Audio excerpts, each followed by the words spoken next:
আমাকে কে কবরে এমন করে আগলে রেখেছে জানতে চাও? তাহলে ভিডিওটা পুরো দেখো।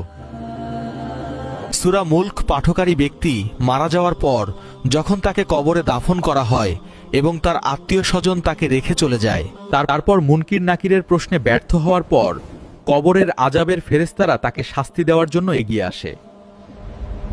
প্রথমে ফেরেশতারা ওই ব্যক্তির পায়ের দিক থেকে প্রবেশ করতে চায়। তখন তার পা দুটি আল্লাহর নির্দেশে কথা বলে ওঠে। তোমরা এই দিক দিয়ে আসার কোনো পথ পাবে না, কারণ এই ব্যক্তি দুনিয়াতে বেঁচে থাকতে রাতে দাঁড়িয়ে দাঁড়িয়ে আমাকে ব্যবহার করে সূরা মুলক পাঠ করত। এই জবাব শুনে ফেরেশতারা পায়ের দিক থেকে ফিরে যায়। এরপর ফেরেশতারা তার পেট বা সিনার দিক থেকে আসার চেষ্টা করে। তখন তার সিনা বা অন্তর থেকে আওয়াজ আসে, এদিক দিয়ে আসার তোমাদের কোনো অধিকার নেই, কারণ এই অন্তরে আল্লাহ তাআলার কিতাব সূরা মুলক সংরক্ষিত ছিল এবং সে এটি নিয়মিত অনুধাবন করত। সর্বশেষ ফেরেশতারা তার মাথার দিক থেকে আসার চেষ্টা করে।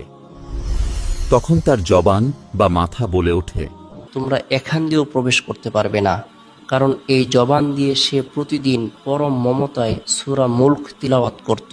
সূরা মুলকের এই ৩০টি আয়াত একটি পাখি বা নুরানি অবয়বে ওই ব্যক্তির সামনে এসে দাঁড়ায়।